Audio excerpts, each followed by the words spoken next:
Hello and welcome back to the show, the podcast where we take a biggest idea in technology and break down them into something that actually makes sense. I'm your host, and today we are diving into a topic that silently affects every single app that we use. Every day without even realizing, we are talking about the availability in cloud services. Here is a scenario that every college student have feel in their life. It is the last hour before your assignment deadline. You open submission portal. The page just does not load. It keeps value. You refresh it, but nothing. It's feeling helpless. That's right. It is an availability failure. And today we are going to understand exactly what causes it and how world's biggest cloud platform try to prevent it and what you as a future engineer need to know. And I have a brilliant guest with me today. Someone who is getting hands-on with AWS and Azure and has some really hard-earned lesson to share. Welcome to the show, Aditya. Thanks for having me. And honestly, I wasn't just a student reading about availability. I was a student whose live demo crashed in front of whole college because we had zero redundancy, so I have personal reasons to care about this topic. We are going to hear that story and more. Let's get right into it. Start from very beginning. If someone is hearing about availability in cloud context for the first time, how do you define it? I will give simple possible definition. Availability is answer to is my service up and running right now and users can actually access it. That's it. It's about whether your system is operational and reachable. And at any given moment and it is always expressed as percentage of time. So if my app is running on 99 out of 100 hours, that's 99% availability. Exactly. And this is where the things get really interesting. Because the percentage sounds great on paper until you calculate what it actually allows in terms of real downtime. 99% over an entire year means your system can legally be down for 87 hours. That's three and a half full days in every year. And you are technically meeting that your promised 99% uptime. 3.5 days. That sounds like a lot of something that's supposed to be reliable. Right, and that's why the cloud industry uses the concept called as the nines. It represents how many nines are you are in uptime percentage. 99.99% means go to 9, 99.9% means 3 nines, 99.99 is 4 nines, and 99.999 means 5 nines, the gold standard. And the long time gap between each level is enormous. It is massive. 3 nines 99.9 allow about 8 hours and 45 minutes of downtime per year. 4 9 brings 52 minutes per downtime per year. And 5 nines 99.999% means only 5 minutes and 15 seconds of downtime in the entire year. 5 minutes for the whole year. Achieving 5 minutes of downtime per year sounds almost impossible. What does it take? It takes extraordinary engineering. At finance, you cannot afford manual interviewing. Humans are too slow. Every failure detection, every rebounding, every restart has to happen automatically within seconds without anyone pressing a button. It requires redundancy, automated failures, and global monitoring, all running 24 hours a day. And not every application is finite, right? That there must be a trade-off. Solidly. Higher availability costs exponentially more. Going from 3 nines to 4 nines can be double infrastructure cost. Going to 5 nines might multiply several times. Over. So you always start by asking what level of downtime is actually acceptable for this specific application. A personal blog can survive being downtime for few hours. An online hospital booking system, but online hospital system cannot. So it's business decision as much as technical one. Completely. And that business decision gets written into SLA. a service layer diagram. This is a format where the cloud provider commits it to a specific availability level. AWS, for example, promises for services like Amazon S3 or Easy with proper permission. If they miss that commitment, they owe you service credit. It's legally binding. So the nines are not just the marketing numbers; they are with the financial accountability. Exactly, and that accountability is what gives enterprises the confidence to build critical system on cloud infrastructure. They know what they are signing up for. Let's get into engineering. What does the architecture actually look like for high available cloud systems? The foundational principle is assume everything will fail. Your servers will fail, your hard drives will fail, your network switches will fail, even entire data centers can go offline. In a disaster, high availability architecture is about designing so that no single failure can bring your whole system down. We call this eliminating single point failure. So how do we eliminate a single point failures? You Start from the ground up. You start with redundancy, simply having more than one entire critical, with one of everything critical. Two servers instead of one, two network paths, two power supplies. If one fails, the other takes over immediately. This is the base step, but redundancy at the server level isn't enough. Both servers are segmenting and both loses the power. So which is availability zones comes in. Yes, the cloud provider divide their regions into multiple availability zones. Physically separate data centers within the same geographic area. Each AZ has its own independent power cooling and networking.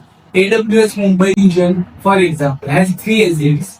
They are close enough to have very low latency between them, but isolated enough to fire or a flood in one won't affect the others. So and you can deploy your application across multiple assets simultaneously.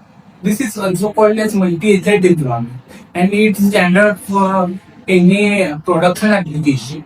Your app might run on servers Agent 1 or Agent 2 at the same time. The load balancer sits in front of them. A distributed user equal between them. The load balancer also constantly checks whether the health of each server. If Agent wants to completely done, the load balancer instantly stops sending traffic there, routing everything to Agent 2.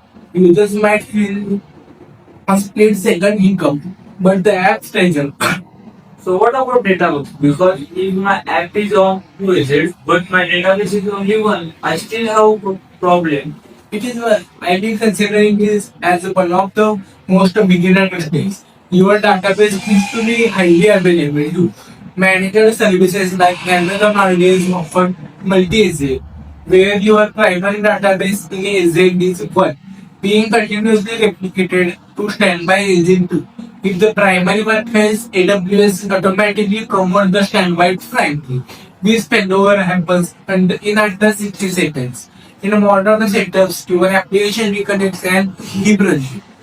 60 seconds of database downtime varies potentially also manually recovery. That's a huge difference.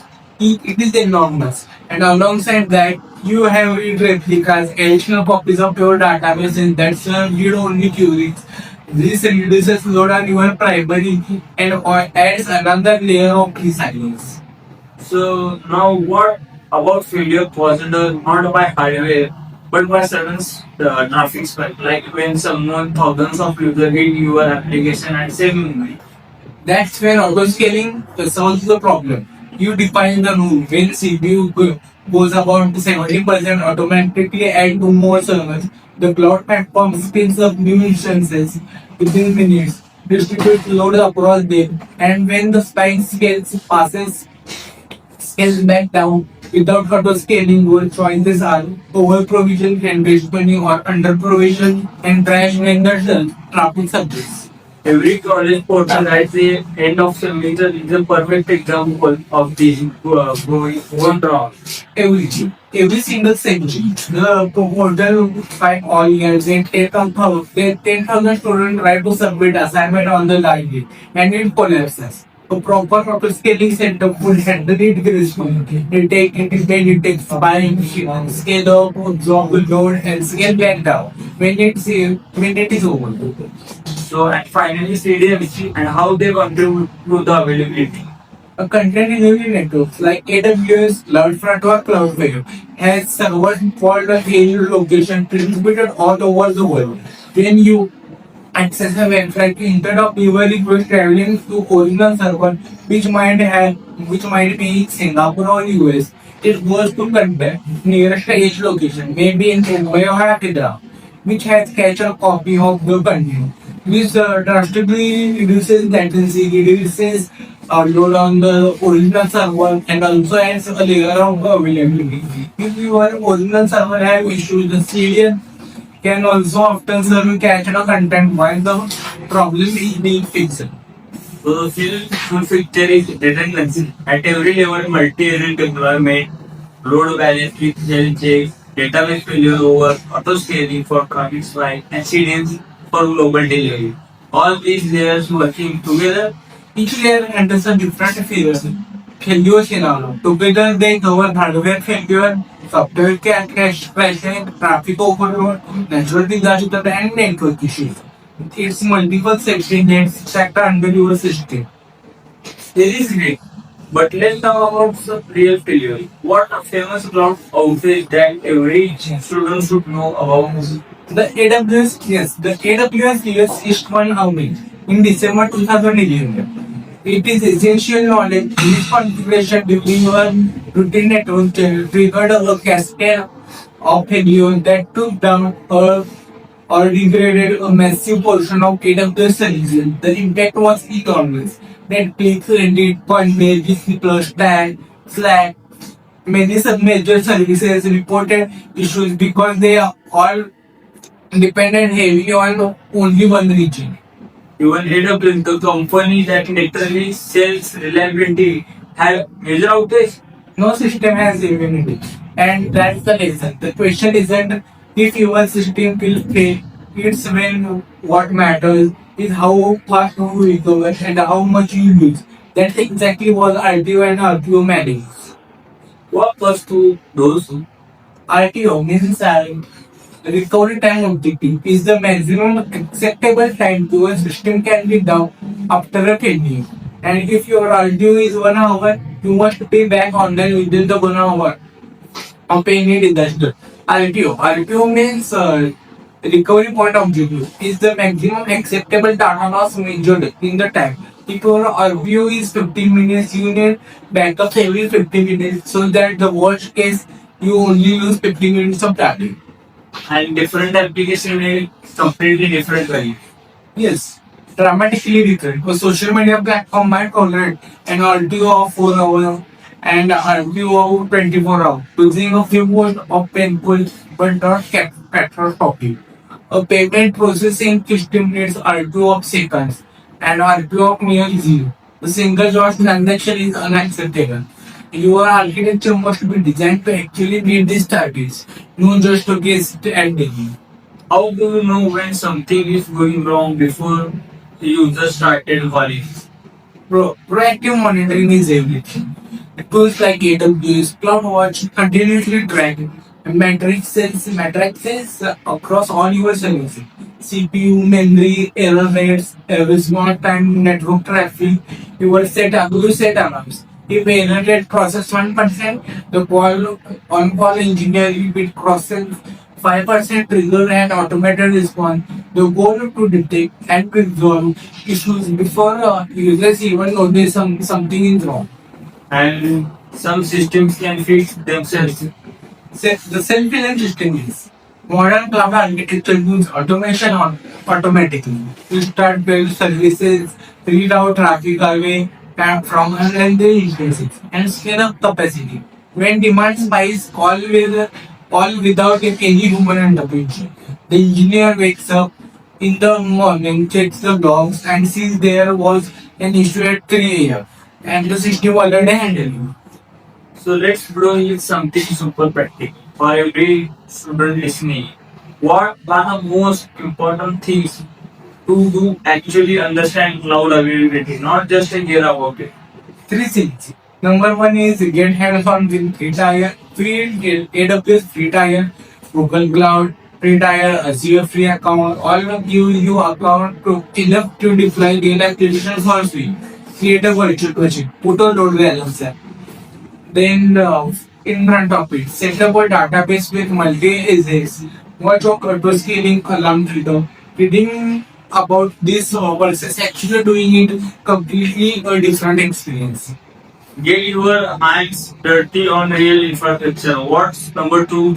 Study for foundational certificate. AWS Cloud Practitioner or Azure Fundamentals, both are beginner friendly. Take 1 or 2 months of preparation and systematically cover availability, SLAs, redundancy, and reliability architecture. They also do great on the resume and give you a vocabulary that makes technical conservation much easier. And third, Read the most models. When the major cloud services had outages, AWS Cloud, AWS, Google, Cloudflare, they publish detailed incidents reports explaining what went wrong, what the impact was, and what they have changed.